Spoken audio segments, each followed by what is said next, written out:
Punan dan dunia luar. Merujuk cerita hubungan antara Punan Batu dan Kesultanan Bulungan serta para pewarisnya berlangsung jauh sebelum para arkeolog pemerintah mencatat keberadaan mereka 27 tahun yang lalu. Kisah itu menyiratkan fakta bahwa kelompok pemburu dan peramu ini tidak terisolasi dalam dunia mereka. Sultan Muhammad Jalaluddin adalah salah satu dari beberapa pemimpin terakhir Kesultanan Bulungan yang disebut Datuk.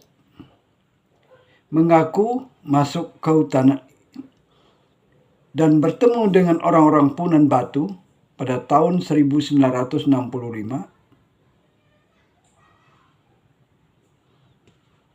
Baru berusia 12 tahun saat perjumpaan terjadi.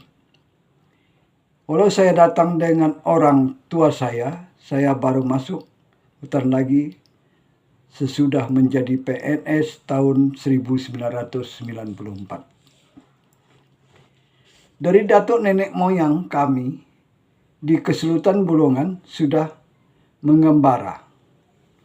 Dari kebiasaan itulah mereka bertemu dengan suku Punan Batu, kata Karim. Namun hubungan dengan orang luar yang sudah berlangsung puluhan tahun itu justru membuat Sandi semakin mengerutkan alis. Dia menggugat fakta tentang Punan Batu yang selama ini tidak mendapat perhatian, terlebih perlindungan dari negara.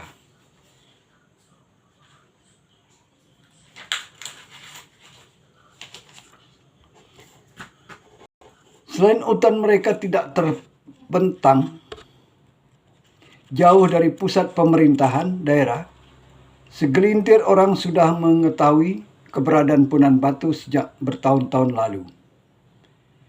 Dari dulu, orang Punan Batu berdampingan dengan orang dari kabupaten, seperti Datuk Karim, Datuk Yasir, dan datuk lainnya yang sering mengunjungi kami. Tidak mungkin dari mereka tidak bercerita terhadap kehidupan kami di Sajau Denau, kata Sandi. Jadi bukan kami tidak diketahui, tetapi kami tidak dihiraukan. Pengabaian ini, menurut Sandi, adalah pengkalkulasi ketertinggalan mereka dari kelompok masyarakat lain.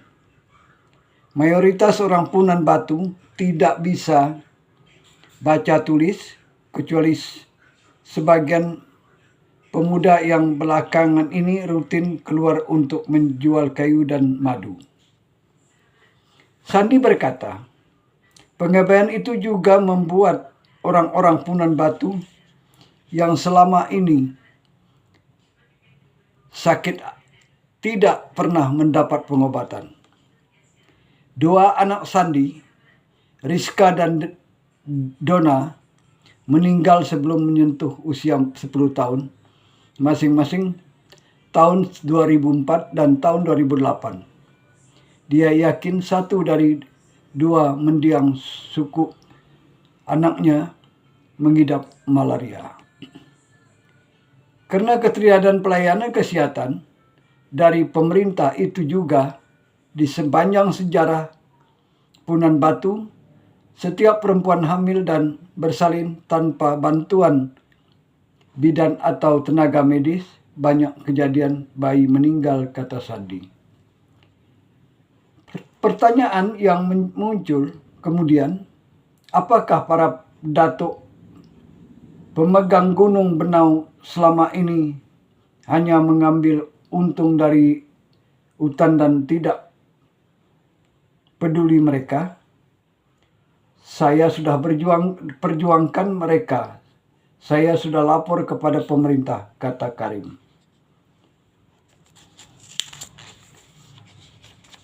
Karim berkata, selama ini dia telah membantu menyambung hidup orang Punan Batu. Mereka selama ini hanya mendapatkan beras dan sembako dari saya. Kajong dan Manik, misalnya, Oktober Februari lalu turun dari liang atau gua untuk membeli beras. Bersama keponakannya, kakak beradik itu naik perahu menuju jembatan Sajau Besar. Tujuan Kajon dan Maning adalah pangkalan atau sebutan mereka untuk rumah yang dibangun Karim di pinggir jalan provinsi antara Bulungan dan Berau. Rumah itu, orang-orang Punan Batu biasa menjual hasil hutan seperti kayu kepada Karim. Di situ pula mereka membeli beras, biskuit, makanan ringan lain, dan air mineral.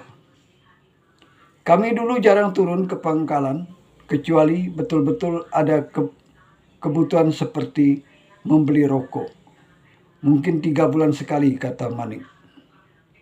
Waktu muda, saya jarang karena masih mampu cari makan. Banyak binatang dan umbi-umbian hutan. Sekarang dalam 1 bulan sudah berpuluh kali turun ke pangkalan untuk membeli beras, ucapnya. Beras dan makanan lain di pangkalan Abdul Karim tidak mereka bawa begitu saja. Mereka Punan Batu harus membayar, baik dengan uang maupun dengan buah-buahan hutan ataupun madu. Namun Kajau dan Manik ketika itu datang ke pangkalan dengan tangan kosong. Mereka berutang untuk membayarnya kemudian hari. Orang-orang zaman dulu, walau tidak ada beras, dia bisa makan karena pelanduk, kijang, monyet, babi, burung masih banyak. Sekarang sudah susah sama sekali mencarinya. Dalam sehari belum tentu dapat, kata Manik. Jadi kalau tidak ada beras, kami ke pangkalan, habis makan kami. Dulu bisa tidak ada beras, 2-3 bulan tetap bisa makan, tuturnya.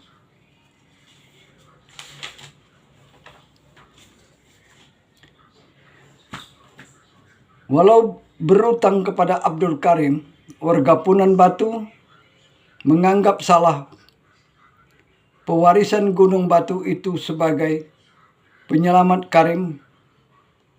Kata mereka kerap menghapus utang itu. Bukan hanya jual beli hasil hutan dan sembako, Karim mereka sebut berkontribusi menghadirkan negara NKRI ke hutan Punan Batu. Hampir seluruh warga Punan Batu dewasa ini memiliki KTP, walau kolom tanggal lahir dan agama tidak diisi sebagaimana adanya. Punan Batu tidak pernah mencatat tanggal kelahirannya. Mereka juga tidak memeluk agama selain menghayati keberadaan Tuhan yang disebut La Ta'ala. Dari proses kesehatan, sejumlah orang tua Punan Batu diketahui mengidap TBC. Mereka urung divaksin COVID-19 dan kini mereka pindah dari satu liang ke liang lain di kawasan hulu. Begitulah Punan Batu yang sekarang tidak bergantung pada hutan, tapi sosok para datuk yang diwakili Abdul Karim. Pangkalan adalah satu-satunya pelarian ketika mereka tidak menemukan babi, rusa, landak, kera, dan ubi-ubian. Hidup seperti ini menderita. Dulu tidak ada orang menggesek kayu, hanya mencari ubi-ubian saja. Sekarang dapat 1 kubik dipikul, memikul kayu itu berat. Seperti itulah beban kami kalau ada beras baru bisa hidup, ujar Manik. Hidup sediakan segalanya. Mata pencarian matahari tengah mengusik petang itu saat Sandi bersama Singir, Rizky dan Santi berjalan ke pohonan pinggir hutan. Anjing peliharaan mereka berjalan paling depan. Mereka hendak memetik buah toral sekitar setengah kilometer dari pondok mereka. Sandi dan Singir mengalungkan tas rotan ke punggung mereka. Tas yang sama telah dipakai leluhur mereka sejak ratusan tahun yang lalu. Tas rotan adalah beriut. Setibanya di bawah pohon torai, Sandi melepas sepatunya.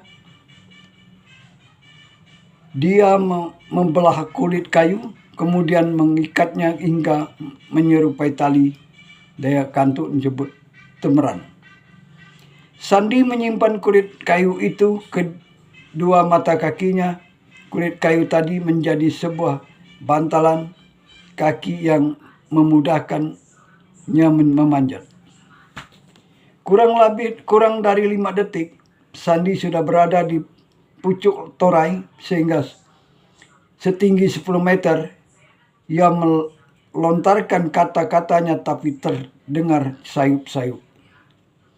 Sandi lalu menurunkan kulit kayu panjang karena ke arah Singir. Istri Singir mengaitkan tas yang mereka bawa ke tali itu.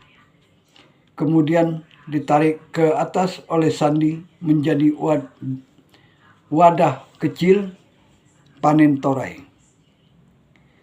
Sekonyong-konyong, jejak langkah suara manusia memecah keheningan. Akhirnya odor, teriak Sandi. Akim bermakna paman. Akim odor, paman odor. Odor laki-laki yang muncul di balik pepohonan itu adalah kerabat dekat Ibu Sandi. Saya bersyukur bisa bertemu dengannya. Tidak tentu waktu kapan kami bisa bertemu kembali. Sandi membagikan buah torai yang baru saja ia petik kepada odor. Sanak famili itu membagi kisah hingga hari nyaris gelap. Mereka memutuskan pulang ke pondok masing-masing karena bulan tengah gelap hari itu.